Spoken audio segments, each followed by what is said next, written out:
ዛሬ ሉቃስ ወንጌል ምዕራፍ 7 ከ36 ከ83 ያለ አንድ ክፍል በል አንድ ታሪክ ላይ ብቻ ብዙ ታሪኮች የያዘ ነው። ነገር ግን አንድ ታሪክ ላይ ብቻ እናተኩራለን። እጅግ አስፈላጊው ተጋባዥ ወይም ለየት ያለው እንግዳ ኢየሱስ ነው በሚል አርዕስት ስር ነው ማወራቸው። ይሄ ክፍል ምናልባት ሴቶች ለኢየሱስ የሰጡትን የእምነት ምላሽ ከሚያጎሉ ክፍሎች አንዱ ነው መጽሐፍ ቅዱስ ውስጥ። በዚህ ክፍል ውስጥ ሴትዮዋ የእምነትን አመስጋኝነት፣ ድፍረትና ትህትና ትገልጻለች። አሁን በማቀርብላችሁ ትረካ ፈሪሳውያን ደግሞ መለያየትና ከሌላው መለየትን ለራስ የሚሰጥ የተሳሳተ ግምትን የሚያመለክት ክፍል ነው። ትረካው ኢየሱስ ራት እንዲበላ ተጠይቆ ግብዣን በተቀበለበት ክፍል ውስጥ የተከናወነ ነው። ፈሪሳውያን ቢቃወሙትም ከአንዳንዶቹ ጋር የመገናኘት አጋጣሚውን ተቀበለ። ምክንያቱም ኢየሱስ የመጣው ሰዎችን ለመድረስ ስለሆነ።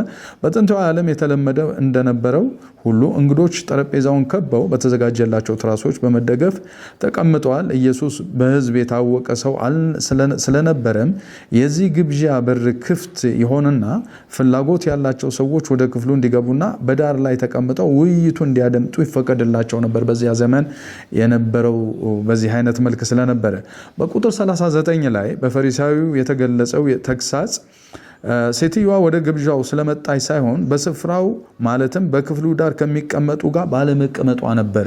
ሴትዮዋን ፈሪሳዊው ሲናገር የምንመለከተው ወይም ሲያስብ የምናየው። ሴትዮዋ በዚህ ትረካ ውስጥ አንድም ቃል አልተናገረችም። ሆኖም ድርጊቷ ከዚያን ወቅት ጀምሮ ከፍተኛ መወያያ ሆኖ እስከኛ ዘመን ድረስ ደርሷል። የዚህ ሴት ኃጢአት አልታወቀም። ምናልባትም በዛን ዘመን ሴተኛ ዳሪ ልትሆን ትችላለች ተብሎ ይገመታል። ነገር ግን በድፍረት ወደ ግብዣ ክፍሉ ገብታ የኢየሱስን እግር ውድ በሆነ ሽቶ ቀባችው። እንዲህ አይነቱ ሽቶ በጣም ውድ ስለነበር ድርጊቷ ትልቅ መስዋዕትነትን የሚያሳይ ነው። በተጨማሪም ይህቺ ሴት ገላዋን ሸጣ የገዛችው መሆኑም ልብ ማለት ይገባል። ሽቶ ናርዶስ ከሆነ ዋጋው ምናልባት ወደ 300 ዲናር ይጠጋል። ይህም የአንድ ሰው አማካኝ ዓመታዊ ደሞዝ ነው። እንዲህ ያለው ሽቶ ለቀብር ለማዘጋጀትና ካህናትን ለማንጻት ይውል ነበር በዚያን ዘመን። ዘጸአት ለምሳሌ 30 ከ25 ከ30 ማየት እንችላለን። ይህን ሽቶ መጠቀሟ ኢየሱስ ለእርሷ እጅግ አስፈላጊ ተጋባዥ ወይም ጎብኚ መሆኑን ያስረዳል። ለሴትዮዋ ትልቅ ፍቅር ምክንያት ብዙ ኃጢአቶቿ መሰረዛቸው ሲሆን፣ በሌላ በኩል ደግሞ ጥቂት ይቅር የተባለ ጥቂት ይወዳል ብሎ ጌታ በመጨረሻ ላይ በታሪኩ መጨረሻ ሲደመደም እንመለከታለን። በኢየሱስ ምሳሌ ውስጥ እንደምንመለከተው የሴቲቱ ድርጊት ከእርሱ የተቀበለችው ይቅርታ ነጸብራቅ ነው።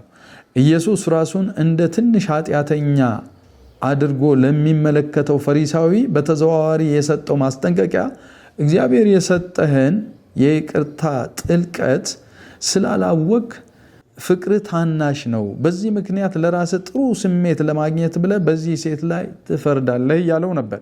ኢየሱስ በምሳሌው ስለ ኃጢአት ይቅርታ መናገሩ ከነቢይም በላይ መሆኑን መግለጹ ነበር። ስምዖን በግብዣው ላይ የተቀመጠው እርሱ ኃጢአትን ይቅር የሚል እግዚአብሔር መሆኑ አልገባውም ነበር።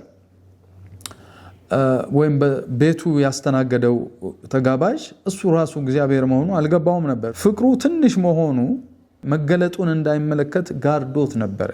ወይም ትንሽ ፍቅር ስለነበረው የኢየሱስን መገለጥ እንዳይመለከት ሲጋርደው እናያለን። ስንደመድመው በተጨባጭ ይህቺ ሴት ከሲሞን የሚጠበቀው ሚና በተሻለ ደረጃ ስትወጣ ድርጊቷ ሲሞንን እንግዳውን ያላከበረ አስተናጋጅ አድርጋ ለሀፍረት እንዲዳረግ ታደርገዋለች። ይሁን እንጂ የሴቲቱ ድርጊት የሲሞንን ድርጊት የተካ ብቻ ነው ብለን ማሰብ አንችልም። በኢየሱስ አንደበት ያደረገችው ነገር ተዘርዝሯል። ለእግሩ ውሃ ማቅረብ፣ በመሳም ሰላምታ ማቅረብ፣ ጉንጩን ወይም እጅን የእንግዳን ራስ በዘይት መቀባትን በዚህ መልክ ኢየሱስ ገልጾታል። በዚህ ረገድ የሴትዮዋ ድርጊት በንጽጽር የተከበረ ብቻ ሳይሆን እጅግ ከመጠን ያለፈ ወይም ኤክስትራቫጋንት ነው ልንለው እንችላለን። ለእግር ውሃ አላቀረበችም፣ ይልቁንም እግሩን በራሷ እንባ ታጥበዋለች። ፎጣ የላትም፣ ነገር ግን ጸጉሯን ክብሯን ማለት ነው እንደ ፎጣ ለማድረግ ትጠቀምበታለች።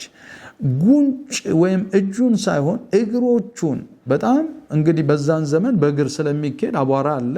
እግሮቹን በመሳም ማለት ነው ፍቅሯን የመጨረሻ የፍቅሯን ጥግ ትገልጣለች። በተጨማሪም ራሱን ሳይሆን እግሩን በወይራ ዘይት ሳይሆን ውድ በሆነ ሽቶ ትቀባለች። ሁሉም ድርጊቶቿ ማጠቡም፣ መሳሙም፣ መቀባቱም የሚከናወኑት በኢየሱስ እግሮች ላይ ነው። ይህ ትሁት ባሪያነቷንና ብዙ መውደዷን ማሳያ ነው።